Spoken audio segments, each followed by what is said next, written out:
पहा नवीन एपिसोड्स एकदम add free.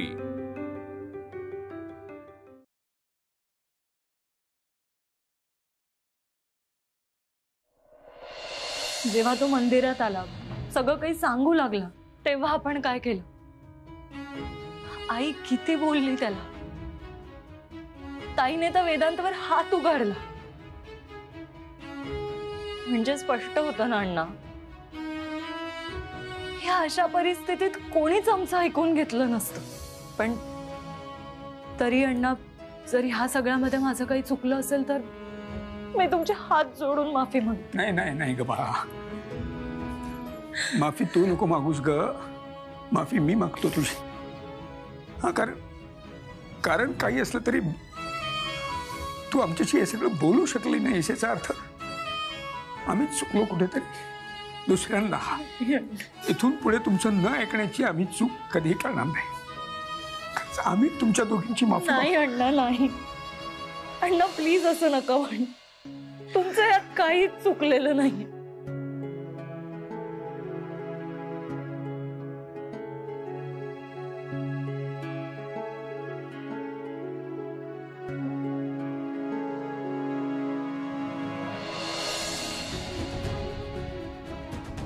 देवा, माझ्या नातवाच्या मनामध्ये आरती आहे आणि आज तुझ्या समोर तिचं लग्न होता होता राहिलंय।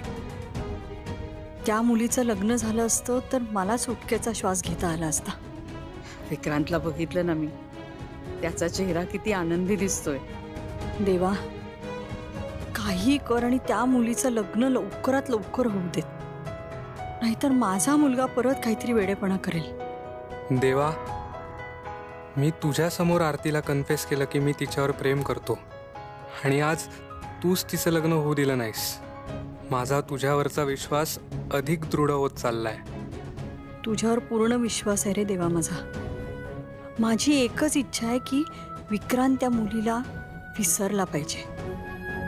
पण यावेळेस मी घाई करणार नाही, जे तुझ्या मनात असेल तसंच घडू दे।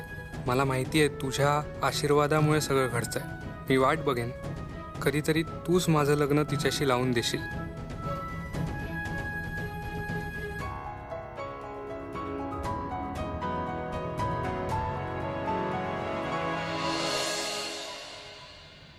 आई, आजी, विक्रांत सगळे, त्यांचा तुझ्यावर विश्वास आहे। ते तुझ्याकडे काहीतरी मागतायत। मला तर तू आहेस की नाहीयेस या प्रश्नाचं उत्तर आजवर मिळालेलं नाही। पण हे जे सगळं घडतंय ना, ते खूप अघटित आहे आणि समजण्या पलीकडचं आहे। At least I have no clue. मी बिझनेस, कन्स्ट्रक्शन, इंजिनिअरिंग या फील्डमधला माणूस आहे। इमोशन्सना जवळ फिरकू सुद्धा देत नाही। पण तरी मी आरतीबद्दल इमोशनल झालो का मला माहित नाही। वेदांत वानखेडेला हे अशा अवस्थेत एक भिकारी येऊन सांगतो की तुला चहा पाणी हवंय का, नाश्ता करतोस का? हे काय घडतंय? तू खरंच आहेस का रे? मला तर हे सुद्धा माहित नाही की हे कुठल्या देवाचं मंदिर आहे। मी कोणत्या नावाने तुला हाक मारू? मी काय मागू? हे सुद्धा मागू शकत नाही की माझ्या भावाची इच्छा पूर्ण कर, कारण अजून तू पुढे काय वाढवून ठेवलंय हे माहित नाही ना मला। So if you are there, तर मग तुझ्या दृष्टिकोनातून जे बरोबर असेल ते कर।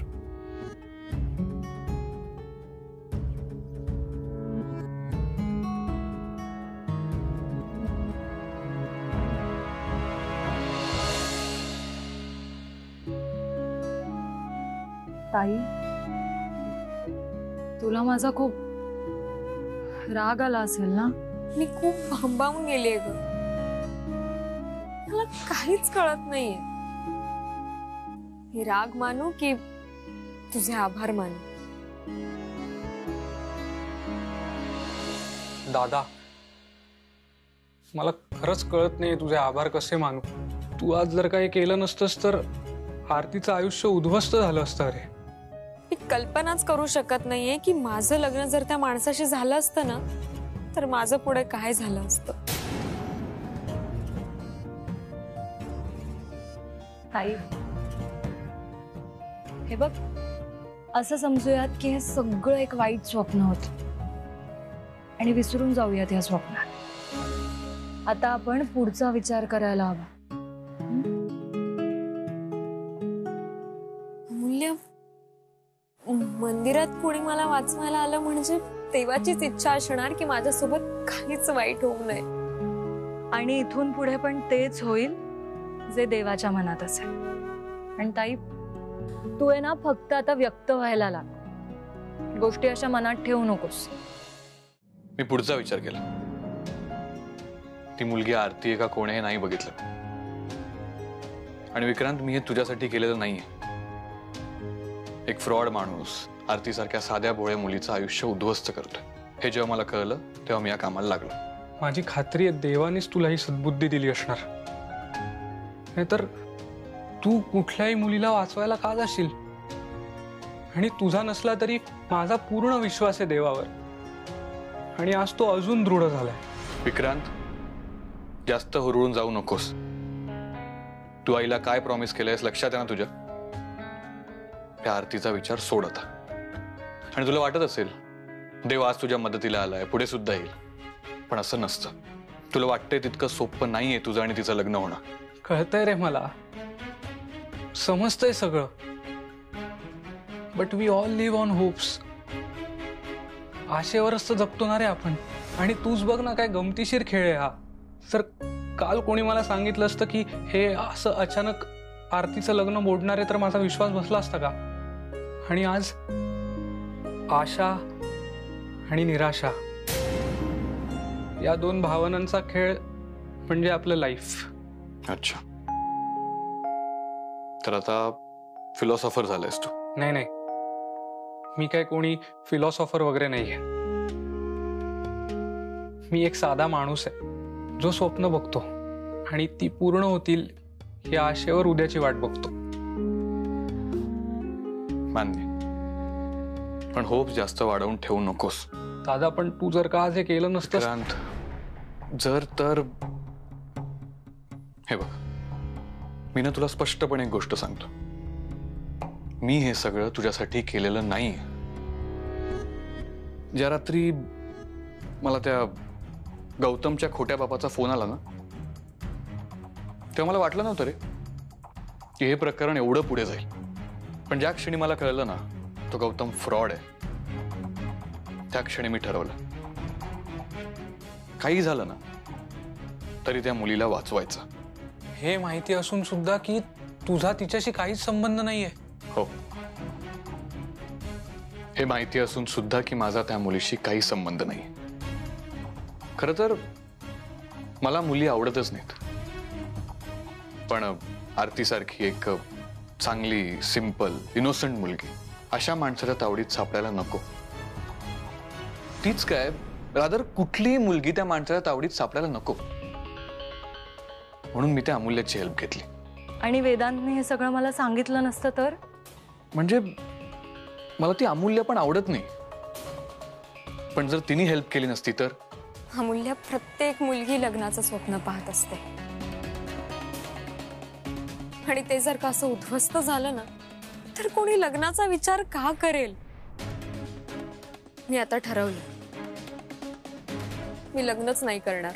हे बघ विक्रांत, पुढे त्या आरतीचं कोणाशी लग्न होणार आहे किंवा तुझं आणि तिचं लग्न होण्याचे किती चान्सेस आहेत याचा विचारही केला नाहीये मी. ताई, अगं असा विचार करू नकोस.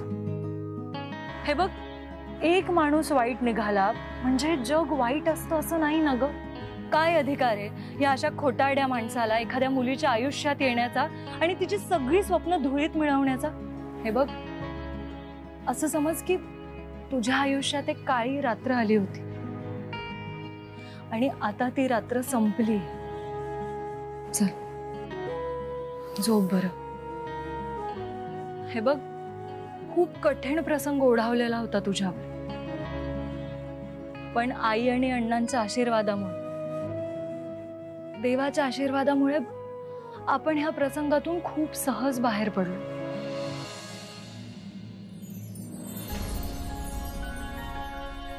आई, मी खूप खूप खूप खुश आहे की मी तुला या सगळ्या गोंधळातून बाहेर काढू शकले.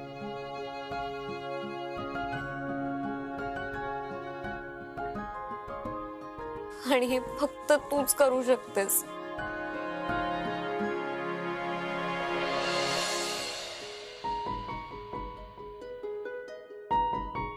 अहो तुम्ही नका सारखा सारखा तोच विचार करू.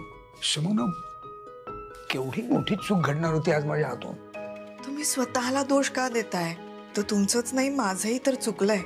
माणसं ओळखण्यात चूक झाली आपली. तरी तुम्ही मला सांगत होता त्या बाई मंगळसूत्र न घालता आल्या होत्या, किंवा एकूणच ती माणसं किती घाई करत होती. मला तर आता वाटायला लागलंय आपण सुद्धा घाई करत होतो का?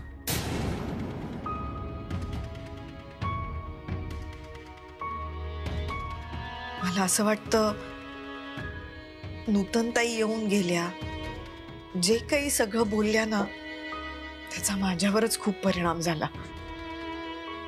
त्यामुळे मी पण जरा घाईच केली. आपल्या मुली चांगल्या आहेत हो.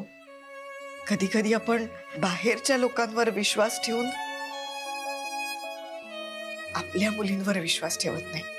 आपला त्यांच्यावरचा विश्वास ढळला. किती गोड गोड बोलत होते ना ते सगळे. म्हणजे आता मागचा विचार केला तर एक एक गोष्ट लक्षात येते. म्हणजे बघा ना, तो गौतम किती सारखा मागे लागायचा. आरतीला बाहेर घेऊन जाऊ का, तिच्या बरोबर फोटो काढू का, पण आपली आरती कायम नाही म्हणायची हो. गुणी आहे लेक आपली. नाही, आणि अमूल्य आली होती मागे एकदा क्लिनिकला. ते त्यांनी ती पूजा वगैरे केली होती ना त्या दिवशी. तिने बरोबर ओळखलं. आपण नाही ओळखू शकलो सुमा. त्याच्या मनात शंकेची पाल चुकचुकली होती आधीच. हे मध्ये आपण आपल्या मुलींबरोबर हा भोला सगळा धरला, त्यामुळे पुढचं काहीच सांगू शकली नाही ती आपल्याला. आपल्या मुली शहाण्या आहेत हो. मला तर असं वाटतं की आपण आता त्यांचं ऐकलं पाहिजे. त्यांच्या कलेनी घ्यायला हवं, नाही का? अगदी बरोबर बोलता तुम्ही. म्हणजे आपण आपल्या मुलांचा हात धरून त्यांना हे सगळं जग दाखवतो, पण आता त्यांचं बोट धरून आपण जगाकडे बघायला हवं. काय आपल्याला उगाचच वाटत असतं आपण त्यांचे आई वडील आहोत म्हणजे आपल्याला सगळं कळतं. पण काय आत्ताची ही मुलं आहेत ना, ही बाहेर खूप वावरतात, त्यामुळे खूप हुशार झालीत ते. आता ऐकायला हवं आपण आपल्या मुलींचं ऐकायला हवं आता नक्कीच. बघा ना, म्हणजे अमूल्याचे डोळे उघडे होते म्हणून आज वाचलो होतं. पण अहो तुम्ही पुन्हा पुन्हा स्वतःला दोष देऊ नका. माणूस आहात तुम्ही. चुका होतात माणसाकडून. देवानी आपल्याला वाचवलं ना. आणि हो, मुख्य म्हणजे वेदांतनी वाचवलं. हो ना. नाही, अगदी बरोबर बोलताय तुम्ही. आणि तुम्हाला सांगतो सुमन, आज मला तो खूप वेगळाच वाटला. म्हणजे बघा ना, खरं तर त्याची आई आपल्या अख्ख्या कुटुंबावर रागवलेली आहे, पण तरी तो आला, धावून आला आपल्या मदतीसाठी. आपण ना सुमन, आपण त्याला आपल्या घरी बोलूया. सगळ्यांसमोर त्याशी काही नीट बोलता नाही आलं, पण त्याला घरी बोलूया आणि त्याचे आभार मानूया आपण. सुमन. हा काय हो? काय नाही, तरी घर हे असं एवढं शांत शांत काय? खरं तर एवढ्या मोठ्या प्रॉब्लेम मधून आपण सही सलामत बाहेर पडलो आहोत. आता वातावरण असं प्रसन्न हवं ना, छान घरातलं. काय काय काय ग आरती, किती लेक्चर्स आहेत आज कॉलेजमध्ये? ना माहित नाही. ऍक्च्युली सुट्टी घेतली होती ना मी. जाऊन बघते आज. आरती, सगळे विचारतील काय झालं काय झालं. म्हणजे लोकांना चघळायला विषयच हवा असतो. सांगेन ना. माझी लहान बहीण माझ्या पाठीशी उभी राहिली म्हणून. थँक्यू अमूल्य.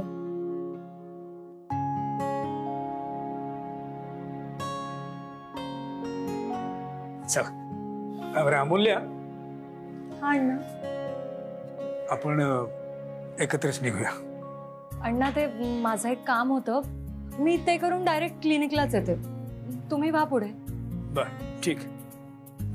बरं अमूल्य, तुझ्याकडे त्या वेदांचा नंबर असेल ना?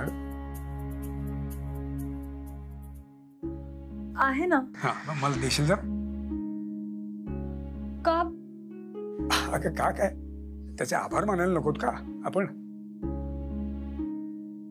काय आहे, त्याला जरा घरी बोलवायचं आहे आपल्या, म्हणजे तुमच्या सगळ्यांचा होकार असेल तर. हा हो चालेल. म्हणजे हो अर्थात, आपण सगळ्यांनी त्याचे आभार मानायलाच हवेत. बरं मग हा थँक्यू प्रस्ताव सगळ्यांना मान्य ना? अण्णा तो चीप म्हणजे अण्णा तो तो थोडा वेगळा आहे हो. त्याला ना हे सगळं असं सॉरी थँक्यू हे सगळं म्हटलेलं नाही आवडत. अरे बापरे, बरीच माहिती मिळवलीस तू त्याची. हा हा म्हणजे आता एकाच ऑफिसमध्ये काम केलंय म्हणून मग थोडीफार माहिती आहे. तो तर अण्णा ऑफिसमध्ये पर्सनल फोन सुद्धा उचलू नयेत. अगं दुसऱ्याला कोणाला घेऊ देत नसेल तो, स्वतः तर घेत असेल ना. ते सोड, तू माझ्यावर सोड. तू फक्त नंबर पाठव मला. बरं पाठवते मी. हा बरं आई चल, मला उशीर होतोय, मी निघते. हा मी पण निघते. सांभाळ. काळजी घे ग. बरं मी काय म्हणत होतो, काय कधी बोलवायचंय त्याला? त्याच्या सोयीनुसार बघा ना, तो बिझी माणूस आहे. बर ठीक, मी फोन करतो त्याला, ठरवू आपण. हा चल येतो.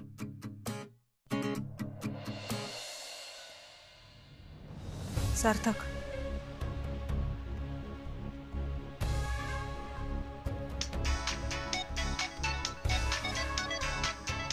सारिकाचा फोन आहे.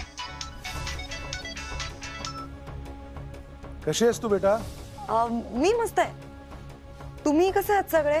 तिकडे 41 डिग्री टेम्परेचर आहे ना? इकडे तर रोज पाऊस पडतोय आणि मध्ये मध्ये स्नोफॉल पण होतोय. हो का? अरे वा, मग आता मस्त एन्जॉय कर.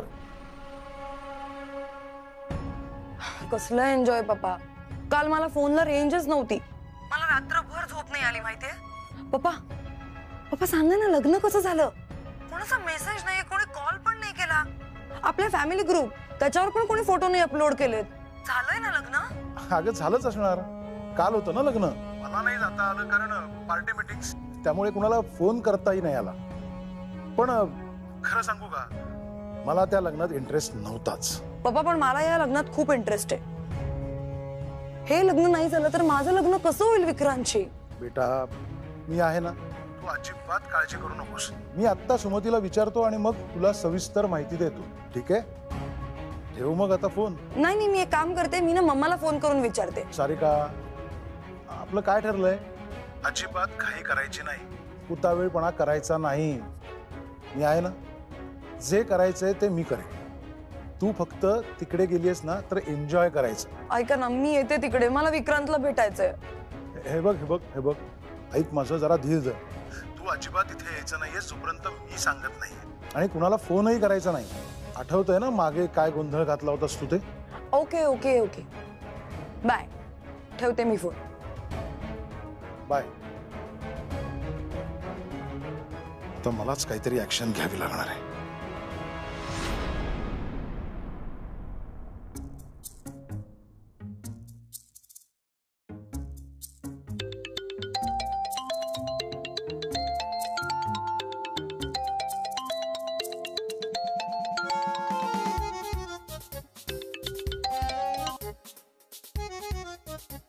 फोन करण्याची परमिशन मिळाली वाटतं घरच्यांची. तुझा जन्म काय पुण्यात झाला होता का रे? नाही का? नाही काय ना, आम्ही नागपूरची माणसं जे बोलायचं ना तेच बोलतो. आणि खेटर मारायचं असेल ना तर उगाच शब्दातून, कुचकटपणे नाही मारत. नाही, तुझ्या घरच्यांनी बॅन केलं होतं ना आम्हाला, म्हणून विचारलं. बरं सांग, काय काम आहे? का फोन केलंयस? ते मला भेटायचंय तुला. ये ऑफिसमध्ये. नाही, ऑफिसमध्ये नको, पर्सनल आहे. बरं, मग कुठे भेटायचंय? मंदिरात. नाही नाही, मंदिरात नाहीये. तिथे आलो की काही ना काहीतरी प्रॉब्लेम होतोच. आणि सांगता येत नाही ना, कधी नारळ येऊन बसेल डोक्यावर ते. अरे ह्यावेळेस नाही होणार. बरं, किती वेळ लागणार तुला बोलायला? 1 मिनिट 23 सेकंद. त्यात 23चे 24 झाले ना, तर मी वाट बघणार नाही. नाही, 23चे 24 माझ्याकडून झाले ना, तर मी पण तिथे उभी नाही राहणार. बाय द वे, ते अण्णा फोन करतील तुला. नीट बोला त्यांच्याशी. कशासाठी? आता मला काय माहिती कशासाठी. आमच्या घरी अशा गोष्टी विचारण्याची पद्धत नाही. बरं चल, ठेवते आता मी, भेटूयात. काय माणूस आहे हा. नाही बरोबर आहे, मी जर ह्याच्या आधी फोन ठेवला असता तर ह्याचा इगो हर्ट झाला असता. याचं नाव ना मी शिवापेक्षा इवा ठेवायला पाहिजे. इगो असलेलं वानर.